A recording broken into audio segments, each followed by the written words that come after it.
So the other day I broke into a local I met to a school to grab some free grub, and I noticed an unusual looking table in the corner. I approached it and I realized it was the military trying to get little kids to sign their lives away. So naturally, I signed up. I want to defend my country from people who don't look like me. Unfortunately though, I don't think I'm cut out for it. But if society has taught me anything, is that if I play first-person shooter games from the 1990s, I will become an extremely skilled killer. So I decided I needed to get some games that I think will create the spark I need to become a flaming ball of hate and violence. The first-person shooter is a genre of gaming that has been met with endless controversy. People always look at these games first when discussing entertainment that corrupts children. Commonly credited for creating the first proper first-person shooters is the beloved studio id Software, which brought about such games as Rage and the early entries in the Doom series. The genre has evolved far beyond its roots though, with games like Titanfall 2 and Half-Life bringing the genre to a new level of complexity that's never been seen before. Despite this though, I'd like to focus on the simple games of the genre, the one that just hand you a gun and say, whip and tail dude. Boomer shooters, whether actual old games or games that try and keep the style of those classics, are a boatload of fun, and have grown in popularity over the years due to a mix of people feeling nostalgic for the time these games came out, and also YouTubers like Civi11 and G-Man Live specializing in making content about games that belong to the genre. Boomer shooters are some of the most fun games out there, and I can't wait to dive deep into the genre and get a new understanding of what it means to kill. Now, just because I'm becoming a soldier doesn't mean I want to leave all my kindness and compassion behind. I aspire to be like Henry Tandy in World War I, who spared a wounded soldier's life. I wonder whatever happens to the soldier he spared. Oh no! Wolfenstein 3D is a first-person shooter released in 1992 where you viciously slaughter worthless Nazi scum. And their pet dogs, of course. And honestly, they look pretty merchandisable. Nazi dogs. Buy yours at Walmart for only $29.99. In Wolfenstein 3D, you are a captured spy who must escape from a Nazi German prison and do a bunch of stuff to screw over the Nazis. While the game is undoubtedly influential, it is aged like milk. The controls are absolutely horrible. I never got used to them. You move the camera with DNA, and I know this isn't something only Wolfenstein 3D has, but most Steam ports of classic shooters give you the option to move your camera with the mouse. And to be fair to the game, it does give you this option, but you move it like 5 pixels a second. I'm not joking. Because of the crappy camera controls, you can't really move around fast, so often if you think you see a soldier, you shoot immediately. Unfortunately, I kept mistaking these plants for Nazi soldiers because they are the same color. Hey, you Jerry! Yeah, you heard me right. The Nazis and the plants are the same color. Now, of course, this is because of technical limitations, but it is pretty frustrating. The limited color palette also leads to every little room feeling pretty much the same, making it not only easy to get lost, but also makes exploring pretty miserably boring. And trust me, you spend quite a bit of time in every area, not just because you die a lot, but because there is a ton of backtracking in these games. It just makes the game a not very enjoyable experience, which is unfortunate because I thought it would be fun blowing Nazis' brains out. Oh well, at least I found a little bit of happiness in seeing the wonderful and diverse cuisine that the Nazis were eating. Chicken tenders. That's all, chicken tenders. I'm gonna be trying this new trendy diet. It's called the Nazi diet. It consists of these chicken tenders and 100 milligrams of morphine 3 times a day. The game sure is difficult though, especially because the ammo runs out so fast, even if you aren't rapid firing. I know this because I didn't even realize I could rapid fire for the first half hour or so. And don't think when you run out of ammo your melee will work, because it doesn't do nearly enough damage to actually get you anywhere. I will be honest, I didn't beat this game, but there just isn't anything to motivate the player to want to. The game is just the same thing over and over, resulting in a repetitive mess. Not a fan of this one. That was unfortunately mediocre. How do you mess up killing Nazis? I hope being on the battlefield isn't as boring as that. Maybe World War II just isn't my thing. I don't really know what game I should play next, honestly. Maybe I should ask God what to do. Oh, Father, I need guidance. Wolfenstein 3D wasn't really a good game, and I don't know what to do now. You should kill the heretics. Heretics being... anyone who isn't Roman Catholic. Maybe Sane isn't all that bad. Doom, a game made by the same people that did Wolfenstein, is a game where you blow off the heads of demons. And unlike Wolfenstein, I love this game. I genuinely can't find myself ever getting bored of it. Its fast-paced, violent, and heretical gameplay is absolutely thrilling. The game is a super cool little piece of shooter history and has influenced every game in the genre that came after it. It does have its similarities to Wolfenstein, like its reliance on backtracking and kind of annoying to navigate maps, but here there are less significant problems than Wolfenstein. Also, I never mistook the plants for demons! The game is very replayable too, because of its tons of secrets, and there is a super active modding community that is very passionate. Some of the mods include abortions, racism, and even Columbine. Huh, that isn't great. Anyway, the game is a great time and actually tries to make the gameplay a little more complex, with lots of different types of enemies and sometimes puzzles. The puzzles aren't great, but they aren't particularly terrible either. The game is great, but it does have a pretty underwhelming boss fight, unfortunately. It is lame and uninteresting, and I bet that you wouldn't even guess it's the final boss. It doesn't have tons of health, it isn't particularly aggressive, it is really just a really boring spider. Despite all of this though, the game really does set the standard for a good boomer shooter. Violent, intense, and obnoxiously difficult. Well, that was better than Wolfenstein. Who knew demons were more fun than Nazis? Hello, Jacob. It is me, the late and beloved Emperor of Japan, Emperor Hirohito Showa. I have come to you with the next game. Who are you? Emperor Hirohito Showa. Sorry, I don't speak Korean. Already said I'm the ex-Emperor of Japan. Sorry, what part of the script are we at? Alright, whatever, just play the game. And if anyone asks, I'm not a war criminal who is fully aware of what my troops are doing in World War II! Thanks, Emperor Sushi. Shadow Warrior is a game about Lil Wayne, an ex-bodyguard for a corrupt company called Zilla Enterprises. Lil Wayne quit his job because he realized Master Zilla is evil and trying to take over Japan. So Lil Wayne set up to try and stop the guy and save Japan. And I genuinely think I have a better chance of becoming a master samurai in real life than beating this game on the hardest difficulty. I mean, this game is so stressful and obnoxiously difficult. It really is the Dark Souls of boomer shooters. For example, the shadow enemies. They are extremely hard to see and have a move that one-shots you. Or how about the bee enemies? They do so much damage and are not easy to kill. And how about the kamikaze enemies? Man, I love those guys. Sometimes they just run at me from off screen and blow me up. Insta-killing, man. They give me flashbacks to the Eminem album. Despite the game being so difficult that I rage quit about every 3 minutes, it is a fun game with some interesting content. I'm not ready to see this. I don't want to lose my innocence. Also, the game it sure has aged. Just like Hiroshima. Overall, the game is a fun time, but the stress I experienced playing this definitely knocked at least 10 years off of my life. Also, you can commit suicide with Mr. Rabbit. Yay! Well, I'm not sure if that game was particularly helpful. I mean, it told me to attack the witch, but as we all know, the witch and powerful just want what is best for us. They've never done anything wrong. So in order to balance this out, maybe I should play a game that depicts good old-fashioned, red-blooded Republican Americans. Redneck Rampage is horrible in basically every way. While at first it may seem like a goofy first-person shooter, once you play it, you will quickly realize that it is a poorly controlling mess. Redneck Rampage is about UFOs, big rigs, and barbecue, according to the song that plays in the game at least. In the game, you basically just unlock doors and shoot stuff. Pretty thrilling, eh? Well, if that's not good enough, what if I told you that this game from 1997 lags on my gaming PC? Worse yet, what if I told you that the save feature just straight up doesn't work on the Steam port? Isn't that awesome? But hey, it's just a bad port, right? Yeah, no, this game is just bad. It's a boring slog to get through and it barely functions. The enemies are obnoxious, having basically the same health as the player, and things that aren't supposed to be big obstacles end up being the biggest obstacles, like the freaking cars! On the bright side, the game does answer some age-old questions, like, why did the chicken cross the road? The answer, suicide, obviously. His suicide note said, it's the system's fault.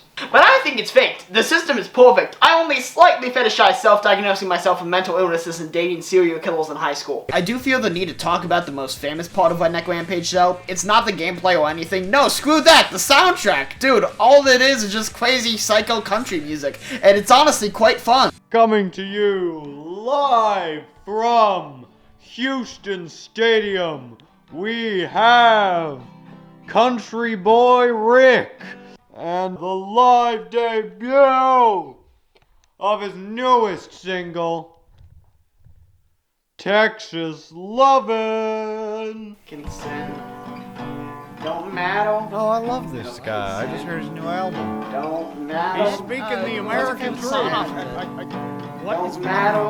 I mean, there were a lot of good ones. Hey, y'all, bitch! I'm a fucking bald eagle and shit. He's literally It matters. rape victim. I'll beat my kids. Oh my else god, what is wrong with you? but not Wow.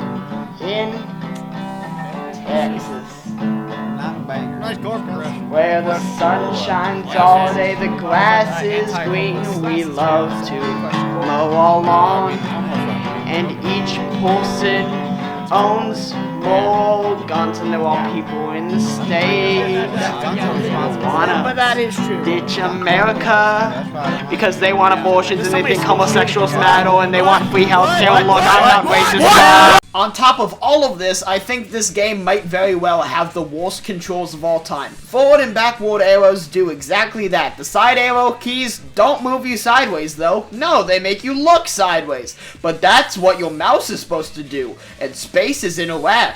Meaning in order to interact with things, you have to move your hand from the arrow keys to the spacebar. While the game can be amusing at times, the goofiness of the game doesn't excuse the horrible, obnoxious gameplay. Avoid this one. These games are proving to be big wastes of time. What a shame. I can't go into war without being prepared. Maybe I should go back to demons. They didn't let me down last time. Yes, return to my Hello Kitty kingdom. I missed those staircases. Oh! Dusk is not just another game about demons, it is more than that. Taking inspiration from PS1 horror games, Dusk combines horror and boomer shooters immaculately. Tons of atmosphere, a brilliant soundtrack, cool and unique level design, and engaging gameplay are just a few of the thousands of compliments I could give this game. The game came out in 2018 and was developed by David Sismaki. I definitely butchered that.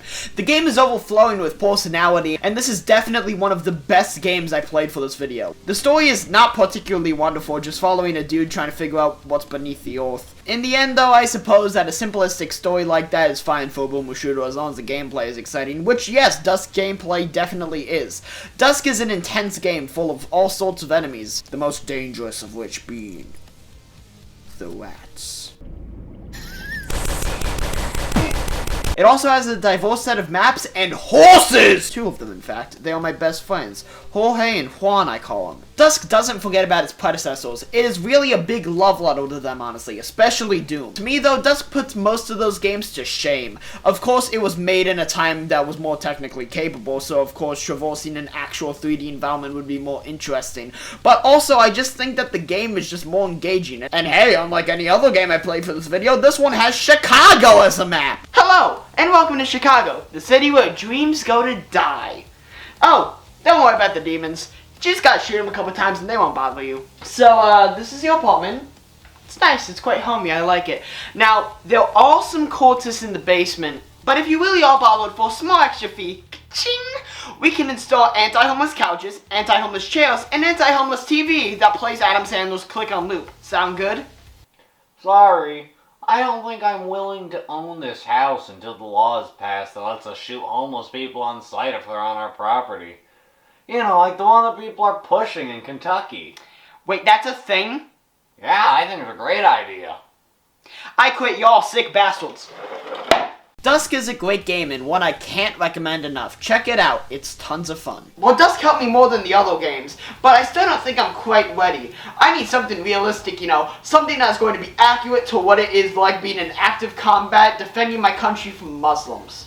I know! Post Void is a surreal nightmare and I love every second of it. Published and developed by YCJY Games and released in August of 2020, Post Void is a short and sweet shooter with some insanely fast and intense gameplay and one of the most banging soundtracks to any shooter ever. The game is wonderfully unique, not only in its graphics but also its gameplay. Rather than having a handful of hit points or whatever, you're constantly losing health and kills keep you from dying. You have to make it through all 3 acts, which each consist of 3 levels. There is a weird epilogue thing as well where you play through the tutorial until I feel traumatized. Time to go. After you beat a level, you can choose between 3 upgrades. Some are weapons, some are stat buffs, and some show you immediately where the exit is. You get the idea. On top of that, level layouts are randomly generated, making the game infinitely replayable. The game is great to play in the background of things, like cyber-terrorism or evading taxes. Well, that was interesting. Unfortunately, I think its psychedelic nature really ruined the game for me. Imagine how many kids are going to want to do drugs after this. Stuff like this and Joe Rogan are corrupting our youth. Drugs are evil. But binge drinking is completely normal. It's a natural way of coping. Imagine how many less kids would be beaten if every parent was drunk all the time. Yeah, what could they want? Hello, my name is Detective Brady. Detective R. Brady. I'm here to ask you a few questions. Yeah? Well, we got some complaints recently. Some loud noises coming from here. I've been playing some first-person shooters. I rage a bit, I suppose. The noises were women's screams. Quake is a first-person shooter released in 1996. Don't think you can try and avoid these questions just by locking me out. Honestly, I'm not really a fan of this one. It is just absurdly repetitive, has a boring atmosphere, a color palette that is basically just the color brown, and a gameplay loop that just provides no joy. Also, it is abnormally difficult. And I played on normal mode, not even hard. I didn't have a good time with hard mode. Just want to say, the seeing Arial font in your first, 15 minutes of a game is never a good sign. Oh, you're finally cooperating. I'm glad to see it.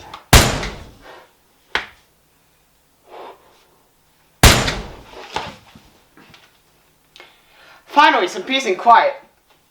Back to the game. The story of Quake is simple. Okay, no it isn't. I read the IMDb plot summary, but it made just about 0 sense to me. So for the sake of the video, I am deciding that the story is about Taylor Swift trying to destroy the environment.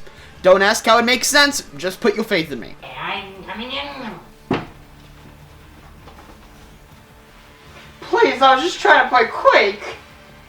Wait a minute. You're a straight white man. Yeah. Huh. I guess I don't need to arrest you. Bye. Anyway, basically all you do in Quake is shoot random enemies on sight and wander around until you find an exit. Everything they try to do differently, such as enemies coming back from the dead or the graphical improvements, just ends up missing the mark. It ends up being deathly unfortunate, as the game had potential to be interesting. It just falls terribly flat. Well, I feel like I'm about ready to enter the service. I'll head over now, actually. No need. I brought all the recruits here. Wow, drill instructor, it's an honor for you to be here. I know! Well, I think I'm ready to go into the battle now. Fucking bullshit, bitch! Come on, pretty boy. You think you're ready? You're not ready until I say you're ready. When will I be ready? When you beat this. Postal brain damaged. Whoops, I missed the staircase! For the second time this season, I will be talking about Postal, and for the second time, I am not talking about the most famous game in the series. No, today I am talking about Postal Brain Damage, by far the most intense and inspired in the franchise. The game follows the Postal Dude and his evil self. His evil self has stolen Postal Dude's TV, and he is hellbent on getting it back. Also, it's all a dream. That's right, we got some Super Mario Bros. 2 crap going on here. The game is a total love letter to older boomer shooters, chock full of references to games like Doom and Quake. Its gameplay is a lot more linear than the gameplay of Postal 2, but I honestly think it works for the Postal series. I mean, comparing it to Postal 3, this is a masterpiece. But even in comparison to Postal 2, it genuinely stands well as its own individual and well-crafted game. The graphics are familiar but unique enough. The weapon selection is pretty great, especially the dildo bow. Ah, yes. We actually use an American nom. Pretty interesting, yeah. Yeah.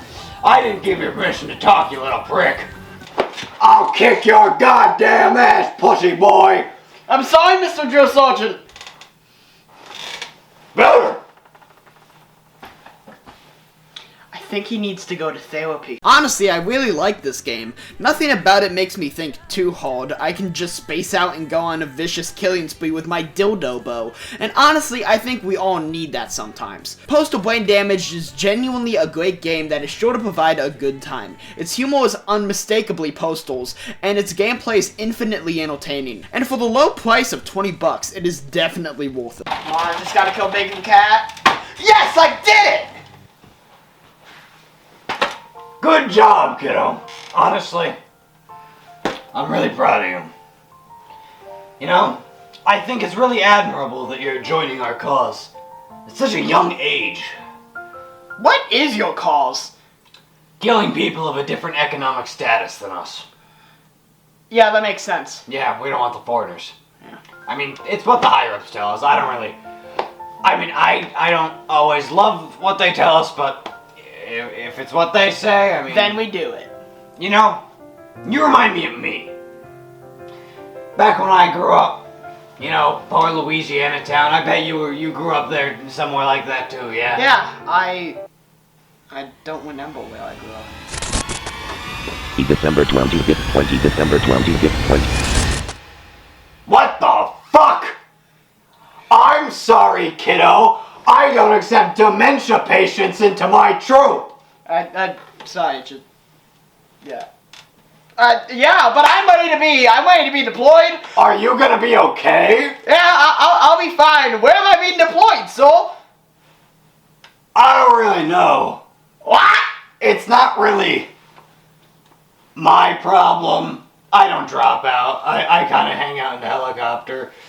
I don't know. I'll make a call. We'll figure it out. We just gotta get to the helicopter. Okay, let's go. All right. Can you hear me? Can you see me? Fit for work. Can you hear me? Can you see me? Fit for work. Can you hear me? Can you see me? You can't? Well, fuck. Hey. Hey. Can you hear me? Yeah? Can you see me? Yeah. All right. Fit for work. Wait 1 second. What should I be taking away from this? From all of this? From me joining the military? From me playing all these games? Killing's pretty funny. Maybe it's... Boomer shooters are an important and thoroughly enjoyable genre of gaming, representing what can happen when a few bored friends want to make something violent, stupid, intense, but addictive and memorable. Quite plainly, looking into the history of boomer shooters, the genre was built on passionate brotherhoods, and it can be felt when playing the games. That's one of the most lame pussy bitch things I've ever fucking heard. Get out! Oh!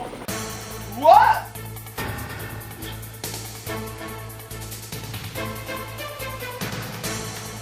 Why are you all white?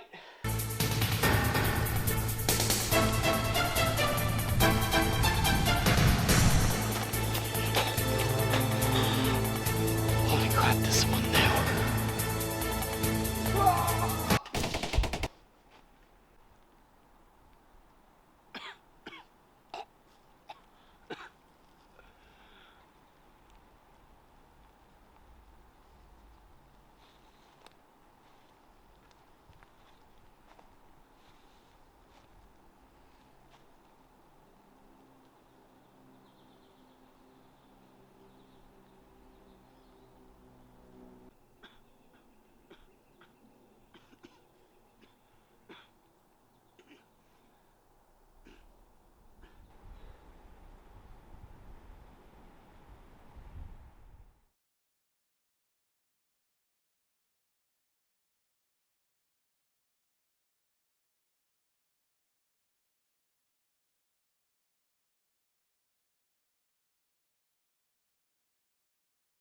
Damn it, Creator, bring him.